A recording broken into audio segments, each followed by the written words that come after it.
Assalamualaikum warahmatullahi wabarakatuh.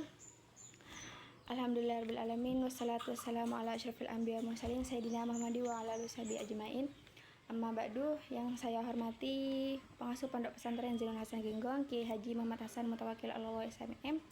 Yang saya hormati Rektor Unza dan selaku penemu metode ABC Aksi Belajar Cerdas, Profesor Dr. Abdul Aziz Wahab MAG, orang tua saya, dan yang saya hormati Bapak Kaprodi PGMI Ustadz Firdaus Ainul Yakin MPDI, dan dosen pengampu mata kuliah Sejarah Kebudayaan Islam atau SKI Ibu Nur Fatimah MPD, serta teman-teman yang berbahagia. Perkenalkan, nama saya Aulia Diva, saya dari Prodi PGMI kelas A.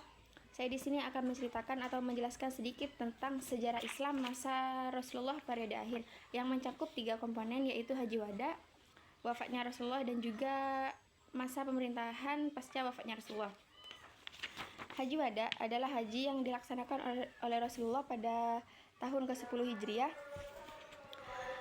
Mengapa dinamakan demikian? Karena Nabi Muhammad SAW berpamitan pada umatnya dengan pernyataan perpisahan.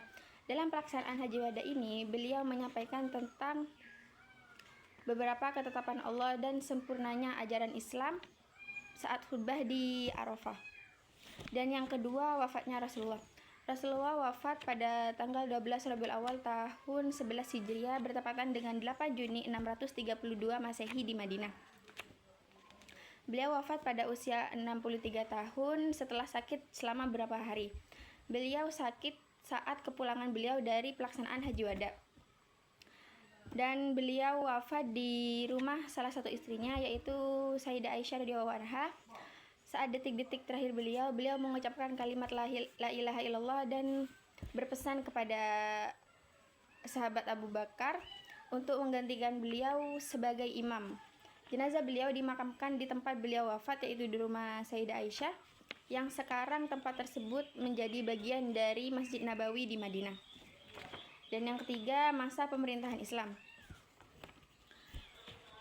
Masa pemerintahan Islam ini mengalami transisi kepemimpinan, yaitu seperti munculnya Khulafaur Rasyidin yang dipimpin oleh 4 sahabat, yaitu Abu Bakar As-Siddiq, Umar bin Khattab, Utsman bin Affan, dan juga Ali bin Abi Thalib.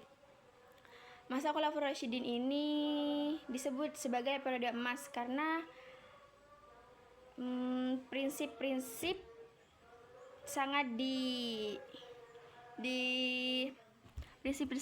sangat ditegakkan serta kesederhanaan seperti itu.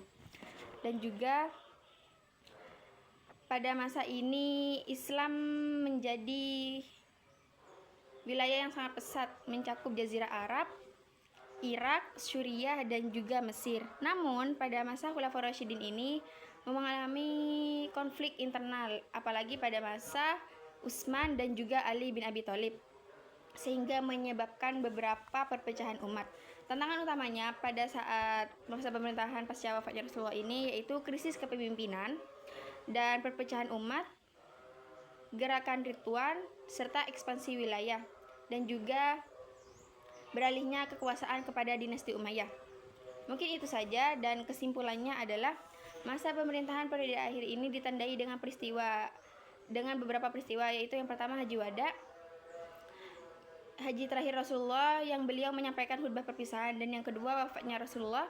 Yang ketiga, masa pemerintahan pasca wafatnya Rasulullah yang diwarnai dengan beberapa tantangan, terutama krisis kepemimpinan dan munculnya Khulafaur Rasyidin serta